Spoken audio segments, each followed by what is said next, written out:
be a little crooked.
I think it's good enough. On today's episode of Alex Tunes Another Car, we're working on a EVO 10, 18K, 1050X injectors, and just miscellaneous bolt-ons, easiest bolt-ons, vent to atmosphere blow-off valve, all the good stuff. That's GCR. I am going to finish setting up the dyno, and then do our first baseline fault, get fueling right, and then we will document from there, but should be hopefully another good day tuning. I already finished another car I didn't actually do any videos of. It was actually the car that kept blowing up turbos, so we put a new 18K on it, and now it makes 320 wheel, very conservative, 17 pounds. Tough breathe the fuel system if you want more, so, but we're going to start with this one, and then go over the mod list, and start the process.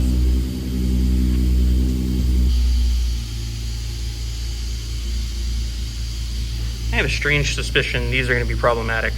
They look like they're Chinesium. I have never heard of these, but on a stock ECU, I can imagine these are going to be good.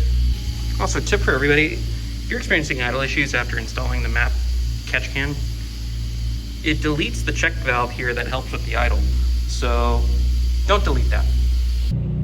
All right, we have the car on the dyno. I've got it to where it's idling pretty stable. We're at a 14.5 air fuel, idling at 950 stock cams, so luckily we don't have to deal with any of that. I might bump it up a little bit, but it does seem like it's catching itself pretty good, but I have a feeling on a hot day maybe that won't be the same. So this is going to be a speed density car. Just because of the blow-off valve, it'll just make things a lot less complicated. And then we'll make all of our adjustments in our calibrated fuel map. I've got a pretty good map here that I feel like will do exactly what I want. Other than that, I'm just going to make sure that the boost control works like it should. I always on the first pull will start off at 0% duty and then have my adder of 5%. Obviously, I tune all these right off the get-go, like they're about to go pull the wastegate line and go for all the boosts, so it's better safe than sorry. And then I usually only do about a half pull the first pull, so these are important things when you're just getting started, obviously, with the tune, just to make sure, you know, it doesn't try to go to 30 pounds on pump gas. Other than that, I'm putting in our little safety parameters that we have here for when it's approaching red line. I like to close the throttle, and then I retard the ignition timing right at the top end. So I'm going to do that, and then do our first pull.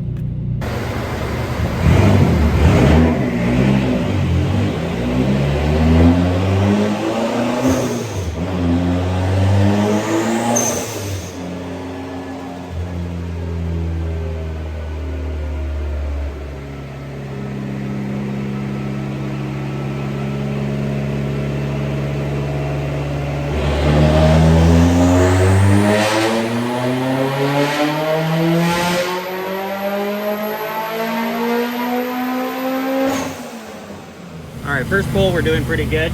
The dyno says it was lean, but the wideband on the car says it was rich. I'm gonna go ahead and reference the narrow band on the car.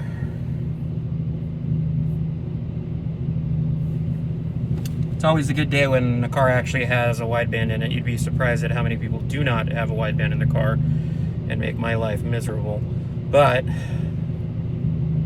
based off of all the stuff we've been dealing with more recently with these widebands, they're not very reliable. Okay, so it does look like we're gonna need a pinch of fuel across the board, so it was running a little lean. But that was only 17 pounds, low on timing. The fact that the turbo just did that is pretty impressive, actually. So let's go ahead and globally richen it up and then get back at it. So based off of that, it sounds like this front O2 is going to be about a full point off, which is something to keep in mind, guys. Like when you have a wideband on the car, there's a chance that it's not right, you know, and if you see something that seems abnormal, just obviously something to keep an eye on. These sensors are not reliable. They're pretty horrible, actually. I hate them. There's no easy way to put it. I hate it. But so far, yeah, there's a bit here we can do to the car. Looks like it's trying to pull 10% out at idle, so we're gonna go ahead and change that. I'm looking at the graph. So from about 3,000 onward, globally, we're going to add about 5%. So,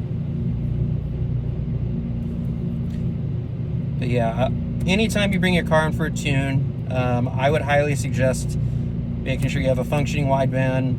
And obviously, we'll verify that on the dyno if it is right.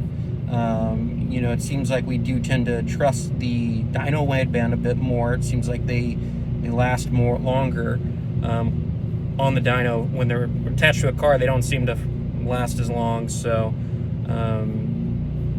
yeah, that's my little rant here. Obviously, make sure all your boost lines are right. I mean, this car, I think the customer put together a few things. We had to go back. It's very important to make sure your exhaust manifold bolts are retorqued after you install it because of the heat.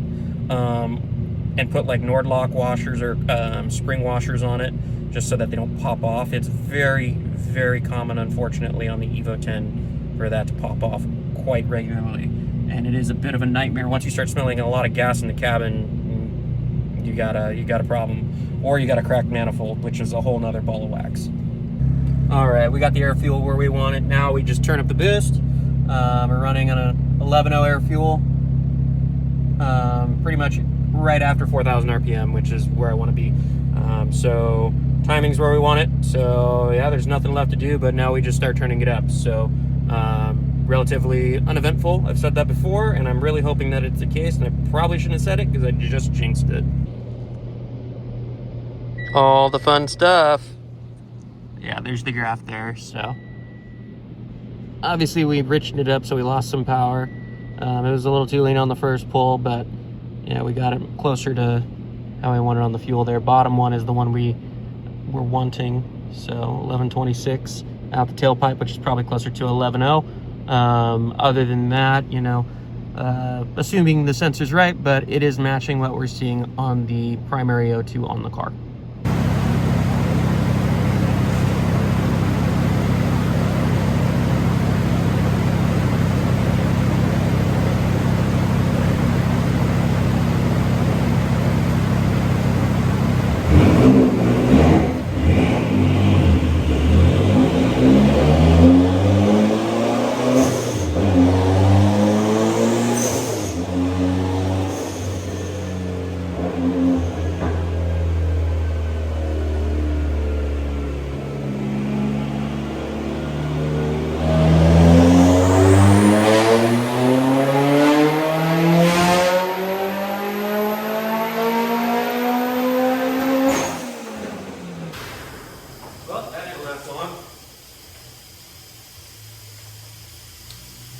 The coil packs on that suck, and it's starting to break up at the top. So we're gonna put OEM ones on it because those are all you need. All right, get the coil packs out. Yeah, words to wise, or words from wise, I suppose, or unwise, whatever you want to call it. I wouldn't run off-brand coil packs on a car making 450 horse. That's just me. The stock ones we've ran close to 900 horse with no problem. So people try to sell you on their coil kit. It's usually a waste of money.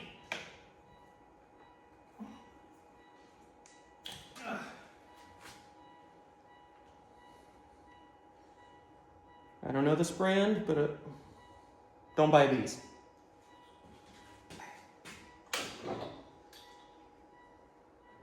Only thing I noticed that might be concerning, got a little bit of rust on the number 4 coil. Something we'll keep an eye on.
Got the car where we want it, 25 pounds, probably gonna drop it down to 24, 23, because it's pump gas. One thing I wanted to say is do not put octane booster in your car. I don't care who tells you to do it, unless you have an actual log showing potentially the car's knocking or something like that. You could put octane booster in there to check and see if the knock's real, but it's just hard on plugs. I was running into an issue and I'm like, what the heck's going on? And the plugs were fouled out because of octane booster. It leaves a really nasty red residue on the plugs, and it fouls them out fast. To be honest, if you got a good tune on it, there's no need for octane booster. I don't know if I showed this, but this is what happens when you use octane booster.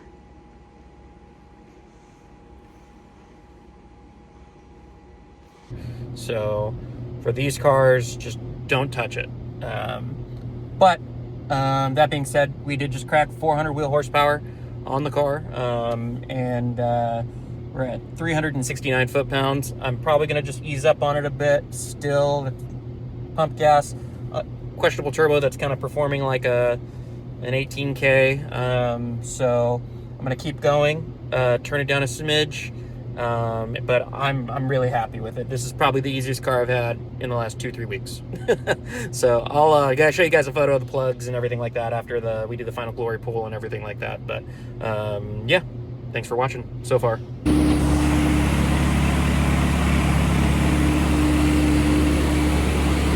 We have to fix that. It's dropping boost there because of correction. All right, we are at his 404 wheel horsepower and 353 foot-pounds on the car. Now we're switching to ethanol. So on a 1050 car, we're probably gonna be out at like E50 at 450 wheel. Gotta get all of obviously the flex fuel stuff set up right now, make sure everything works the way it should. But right now we are currently at E63.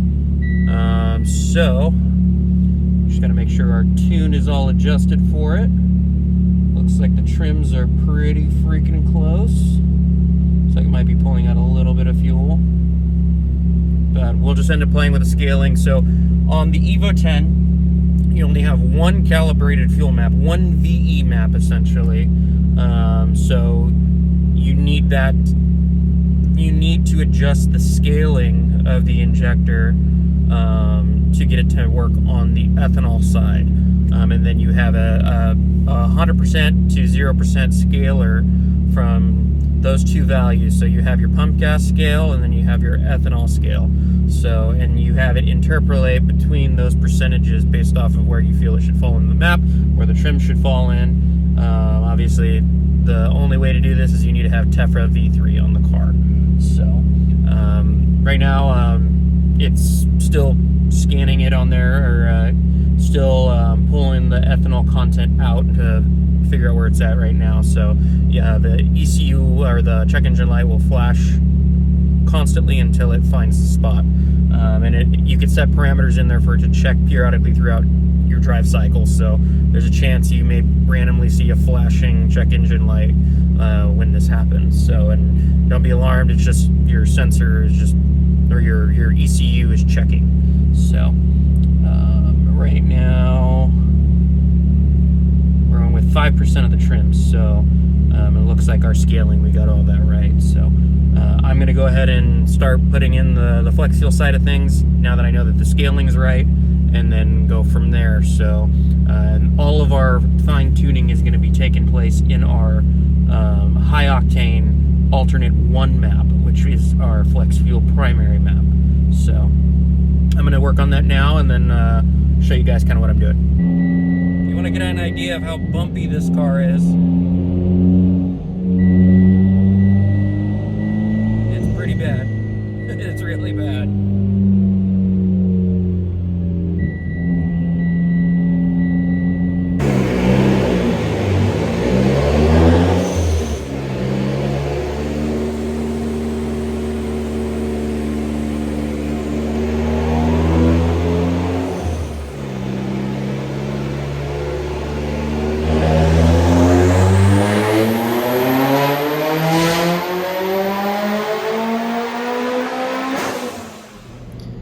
I don't know if you guys see that or can tell what I'm pointing at, but if you look in the middle there, you see those waves in the graph, and that's just the boost dropping.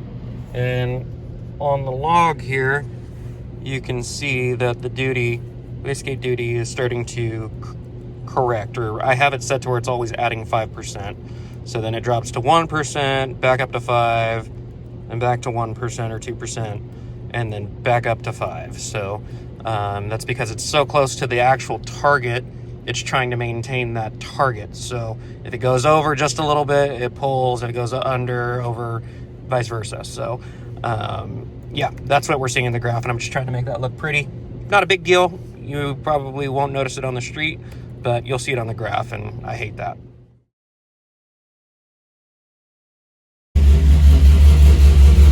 Oh. Hogged out G8 in the garage. Sorry for the mess. Welcome back. It is the next day. We went ahead and put ethanol in the car last night. I did one pull in the car, made 430 wheel and 440 foot-pounds. Or, no, I'm sorry, 380 foot-pounds. We're on E51 right now. Looks like the fuel's settled in there. It was at like E60 last night. Now there's enough pump gas circulating in there, which is perfect because we only have 1050X injectors, so we're probably going to run out right around that 450 mark, depending on what the blend is. So I'm just warming up the car. I fired it up. It had a little bit of hesitation on cold start, which not surprising. It probably needs a few revisions there, and then we'll be able to start making power pulls here soon. But I'm setting up the laptop, warming up my hands, and getting ready for the day. So I'll post some videos here of the car and then go over the data we have on the car. So stay tuned.